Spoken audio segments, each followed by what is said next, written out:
Naihati railway ময়দানে বর্ণাঢ্য আয়োজনের শুভ সূচনা হলো 15তম নৈহাটি উৎসব 2025-এ।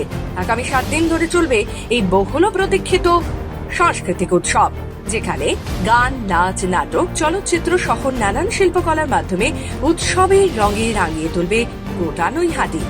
উদ্বোধনী অনুষ্ঠানে উপস্থিত ছিলেন বিশিষ্ট চলচ্চিত্র পরিচালক সৃজিত মুখার্জি, ব্যারাকপুর লোকসভা সাংসদ পার্থ ভৌমিক, রাজ্যসভার সাংসদ সুব্রত বক্সী, নৈহাটি কেন্দ্রের বিধায়ক সনদ দে, আমডাঙ্গার বিধায়ক রফিকুল রহমান এবং অশোকনগরের বিধায়ক এবং জেলা পরিষদের সভাধিপতি নারায়ণ গোস্বামী। এছাড়াও উৎসব কমিটির সভাপতি তথা নৈহাটি পৌরসভার পৌর প্রধান অশোক চট্টোপাধ্যায়, জয়া দত্ত, জয়প্রকাশ মজুমদার সহ বহু বিশিষ্ট ব্যক্তিবর্গ অনুষ্ঠানে উপস্থিত ছিলেন। খুবই ভালো ঘটনা। এই সময়টা এমন একটা উৎসবমুখর সময়, যদিও বাংলাকে অশান্ত করার প্রভূত প্রচেষ্টা চলছে বিভিন্ন কোণা থেকে, নানাভাবে বাংলাকে অসম্মান, বাংলা ভাষাকে অসম্মান, বাংলার ভেতর অশান্তি তৈরির চেষ্টা, তার মধ্যেখানেই দেখবেন জায়গায় জায়গায় মানুষের মনের মিল তৈরি করার জন্যে, সবাই আনন্দে থাকার জন্য এইরকম মেলা সংগঠিত হচ্ছে।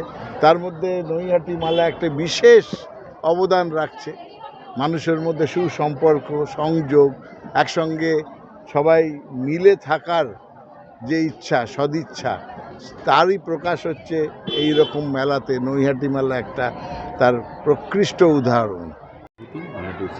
খুবই ভালো লাগছে। 2011 থেকে চলছে এই নৈহাটি উৎসব, এত মানুষের সমাগম, খুব ভালো লাগছে। আর শীতকাল, কলকাতার নানান জায়গায় এই যে নানান উৎসব, তাই আমার শহরের স্পিরিট।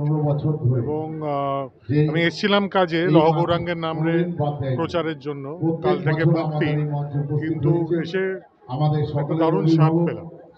বছরের পর বছর ধরে নৈহাটির এই উৎসব রাজ্য স্তরে একটি গুরুত্বপূর্ণ সাংস্কৃতিক মঞ্চ হিসেবে নিজস্ব পরিচিতি গড়ে তুলেছে। রাজ্যের বিভিন্ন প্রান্ত থেকে আগত শিল্পীরা এখানে তাদের প্রতিভা তুলে ধরেন, আর স্থানীয় বাসিন্দারা পরিবার, পরিজন ও বন্ধুদের সঙ্গে মিলিত হয়ে উপভোগ করেন উৎসবের আনন্দ। ব্যারাকপুর থেকে পল্লব ঘোষের রিপোর্ট, খবর বাংলা।